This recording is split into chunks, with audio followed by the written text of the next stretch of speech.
Oi pessoal, bem-vindos a mais um vídeo aqui do canal. Hoje eu quero comentar sobre a percepção que o Partido Democrata tem da eleição, porque eles não notaram ainda do porquê que eles perderam para o Donald Trump e eles buscam achar culpados.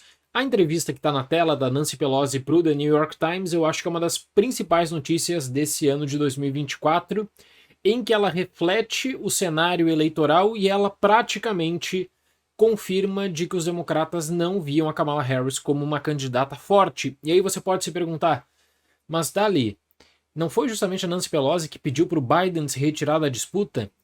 E agora vários democratas influentes começam a apontar o dedo para o presidente Biden, depois de todo esse processo mostrando que aquela questão da unidade do Partido Democrata era uma unidade falsa, nos bastidores tudo era diferente.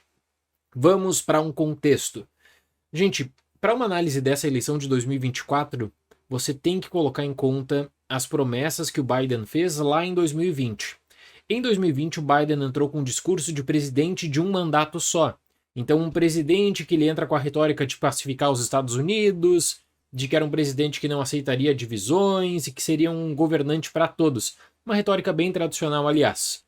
Se ele tivesse cumprido isso, ele não teria se envolvido em tantos problemas. Só que aí entra a questão do legado e uma vaidade também em que nos Estados Unidos o presidente de um mandato só é visto como um fracasso. Mais recentemente, você pode pegar a questão do Jimmy Carter, do George Bush pai, a forma como o próprio Donald Trump, ao perder 2020, na eleição ele disse, eu quero estar de volta, eu pretendo voltar. Por quê? Porque tem essa marca do presidente de um mandato só como algo muito negativo.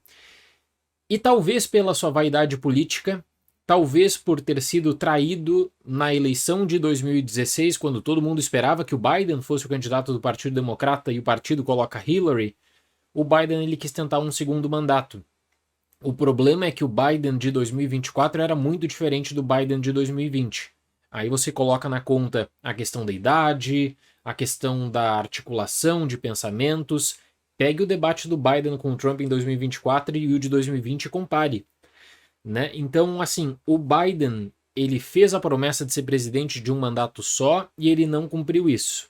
A própria Nancy Pelosi, que fala nessa entrevista para o The New York Times que ela queria muito, né, ver um processo de primárias no Partido Democrata, ela deu apoio para o Biden ser candidato à reeleição inicialmente. E nunca houve qualquer tipo de questionamento durante o processo de primárias de que o Biden não teria condições. Só que olha a virada desse artigo depois que tudo passou e que os democratas estão na busca de culpados, né? A Nancy Pelosi fala que a melhor coisa que poderia ser feita seria um processo de primárias e que o Biden deveria ter saído antes. Mas a pergunta que fica é, por que os democratas não fizeram isso? Sabe quem alertou e foi ignorado pela mídia sobre a necessidade de transparência no processo de primárias democratas?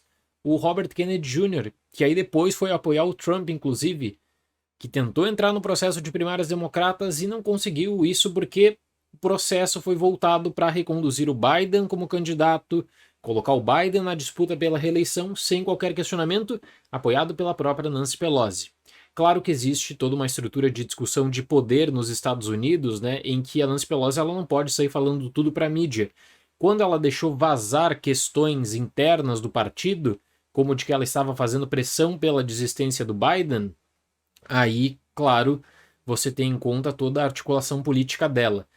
Nas últimas horas, conforme reportado em diferentes matérias, especialmente numa cobertura da Axios, existiu, né, contrapontos da equipe do Biden dizendo que a Kamala Harris gastou 1 bilhão e não conseguiu se eleger, que foi um feito inacreditável, e da equipe da Kamala Harris dizendo que esperava mais suporte do Biden.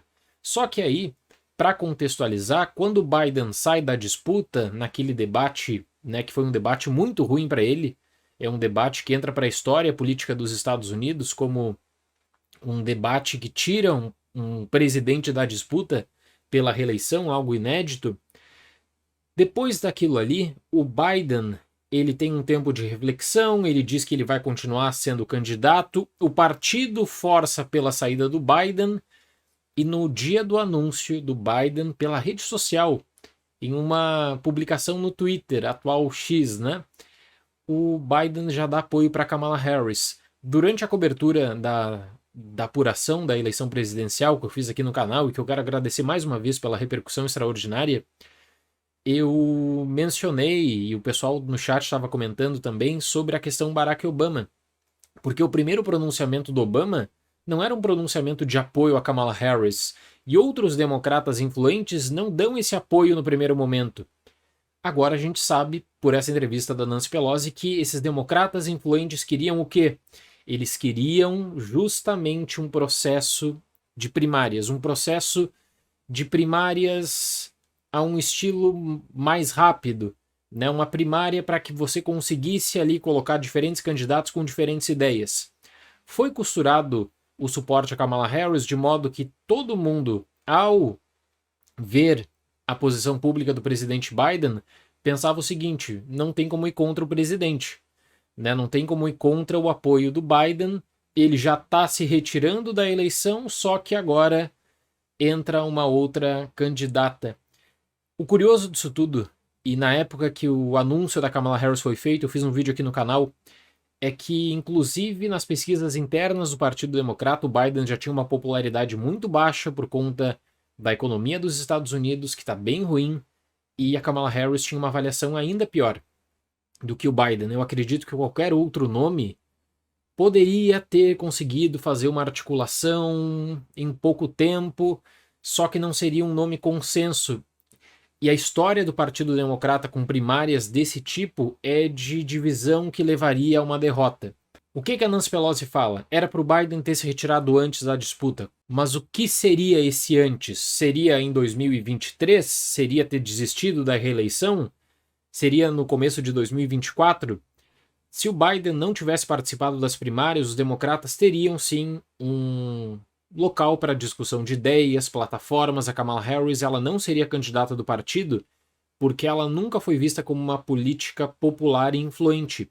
Eu sempre menciono que os dois últimos vice-presidentes dos Estados Unidos não tiveram poder.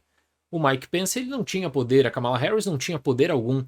Era mais uma figura alegórica que fazia discursos em datas específicas. A chance da Kamala Harris de conseguir essa projeção nacional foi com essa eleição. E o partido, em pouco tempo, teve que construir uma imagem da Kamala Harris como uma outsider sendo vice-presidente. Ou seja, ela está na administração Biden, mas ela vai mudar o que está errado. E se falava sobre preço dos aluguéis, a inflação, sobre preço dos mercados. Então ela teria políticas diferentes, só que ela está na administração. Os democratas eles não entenderam por que eles perderam ainda e na formatação do discurso que eles criaram também, na minha opinião, em que era um discurso totalmente pautado no Trump nunca mais. E eles acreditavam, muito também por conta da influência que eles usam artistas e veículos para propagar o Trump nunca mais, que o eleitor ficaria satisfeito ao ver grandes celebridades trazendo esse apoio, mas nunca discutindo de fato a plataforma democrata. O Trump, no entanto, ele faz um discurso forte para sua base que não iria abrir mão do voto dele, mas eu sempre falei no canal, o Trump ele fazia um discurso que estava conseguindo atingir o eleitor independente, não filiado, que começava a colocar como preocupação a questão da economia dos Estados Unidos, a questão da fronteira, por exemplo, da imigração, e esses assuntos sensíveis não eram debatidos pelos democratas porque a plataforma era só do Trump e nunca mais. Se isso deu certo, olha, é óbvio que não deu certo, só que o Partido Democrata ainda acredita. Agora, com essa entrevista da Nancy Pelosi, fica escancarado que se eles tivessem o candidato certo, poderia ser a Whitmer, o Newsom, se eles tivessem qualquer outro candidato, a Michelle Obama, quem sabe, as coisas teriam sido diferentes. Então é uma confusão que o próprio Bernie Sanders fala, né? O Partido Democrata ele perdeu a conexão com o trabalhador. Ele hoje faz um discurso para se retroalimentar, na verdade, e ele usa a projeção da mídia para mostrar que está no caminho certo. Eu acho que essa eleição deixa muito aprendizado, só que a elite do Partido Democrata não muda, né? É a Nancy Pelosi, por exemplo, é a mesma elite que teve um processo de primárias, que conduziu o processo de primárias de 2016 de maneira vergonhosa. Pegue o que aconteceu com Bernie Sanders naquele período. É a mesma elite que em 2020 aí vai precisar aceitar a entrada do Biden, porque ele era o vice-presidente, era um candidato natural que precisaria ter a sua chance pós-derrota da Hillary. Né? Então, é um partido que ele teve uma das derrotas mais expressivas da sua história. Ah, mas a derrota de 84 foi maior, a derrota de 72 foi maior. Só que aí você está falando de candidatos democratas contra presidentes que buscavam reeleição. Nixon, Reagan, em 72 e 84. Essa derrota de 2024, ela é de um para um ex-presidente, tudo bem, só que ele vem com o partido que está no poder. A Kamala Harris significava a continuidade da administração Biden, por mais que os democratas tenham feito uma plataforma da mudança, nem tão mudança assim. Então, eu penso que esse discurso da Pelosi é um discurso que escancara a confusão que existe e que eles não perceberam o porquê que eles perderam. Não existe um processo de revisão. Para os democratas, a plataforma foi excelente, só que com a candidatura errada. E aí começa a troca de acusação. O Biden passa a ser o principal culpado, que era para ter saído antes. Só que todo o processo em torno da Kamala Harris, agora ele vai ser revisado também pela história. Obviamente, o discurso montado em torno da unidade, né, do prestígio interno, era um discurso absolutamente falso. Nem a Nancy Pelosi acreditava nisso, provavelmente grandes democratas como Barack Obama e outros líderes do partido também não acreditavam nisso, o que deixa, né, aquela impressão de que uma renovação ela precisa ser feita pelo partido, só que se essas mesmas pessoas tentarem conduzir a renovação, as coisas podem ficar ainda pior, e eu vou continuar debatendo sobre isso aqui no canal com vocês. Tá bom, pessoal? Obrigado pela visita e até o próximo vídeo.